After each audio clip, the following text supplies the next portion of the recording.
अस्सलाम वालेकुम बेटा, क्या हाल चाल है आप सबके। नहीं बेटे, हमारा जो टॉपिक था वो स्टार्ट हुआ था टाइप्स ऑफ टेस्ट डाटा। ठीक है, एक होता है खाली डाटा, एक होता है टेस्ट डाटा। ऐसा डाटा जिसको टेस्टिंग में से गुजारना हो, यानी जिसको टेस्ट करना हो। तो उसमें एक था वैलिड, एक इनवैलिड था, वो पढ़ा। अब एक है बाउंड्री टेस्ट डाटा वैल्यूज़। ये क्या होता है बेटा कि आपने डाटे को उसकी बाउंड्रीज पर जाकर भी टेस्ट करना होता है। इसका मतलब है कि a solution is tested on extreme values. उसकी सबसे बड़ी से बड़ी वैल्यू तक जाकर किसी सॉल्यूशन को टेस्ट करना, ठीक है, और देखना कि ये सॉल्यूशन देता है कि नहीं देता। तो बड़े से बड़े डाटे तक जाना। मिसाल के तौर पर, to calculate interest we can consider principal amount as zero और अ वेरी ह्यूज अमाउंट।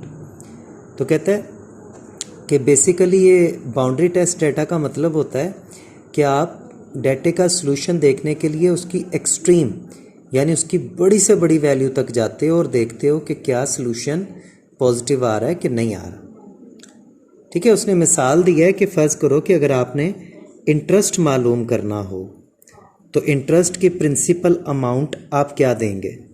तो वो कहता है कि इंटरेस्ट की अमाउंट आप ज़ीरो से लेकर बड़ी से बड़ी ह्यूज अमाउंट तक भी दे सकते हैं। और अगर आप बड़ी से बड़ी अमाउंट दें और फिर भी आपका सॉल्यूशन सही आए तो फिर आपका डाटा ठीक होता है। तो ये भी एक टेस्ट डाटे को टेस्ट करने की एक और तरीका। फिर है wrong data format.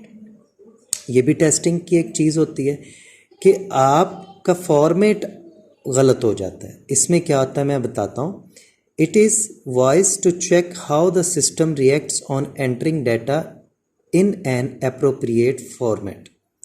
Inappropriate format इसका मतलब ये है कि एक चीज़ ये भी देखनी होती है कि अगर आप अपने सिस्टम में कोई ऐसा डाटा दे देते हैं जो इन अप्रोप्रिएट है, उस सूरत में आपका सिस्टम कैसे रिएक्ट करेगा।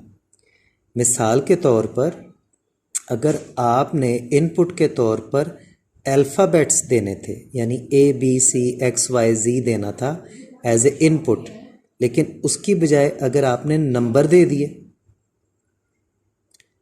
ठीक है, या फिर नंबर देने थे और उसकी जगह आपने अल्फ़ाबेट दे दिए, तो ये गलत फॉर्मेट हो जाएगा। ठीक है, तो फिर गलत फॉर्मेट को भी टेस्ट करना पड़ता है। फिर है जी एब्सेंट डाटा।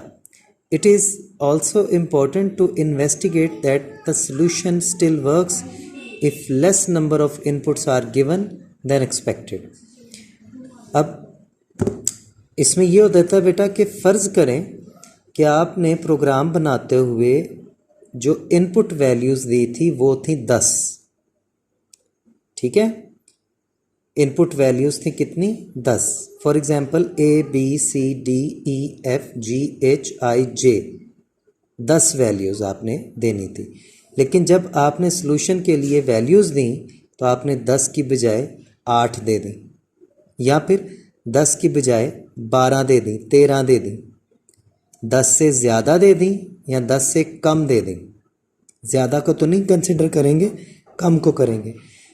अगर आपने 10 वैल्यूज़ देनी हो और आप 8 वैल्यूज़ दे दें या 7 दे दें, तो देखा जाता है कि उस सूरत में आपका सिस्टम क्या रिएक्ट करता है।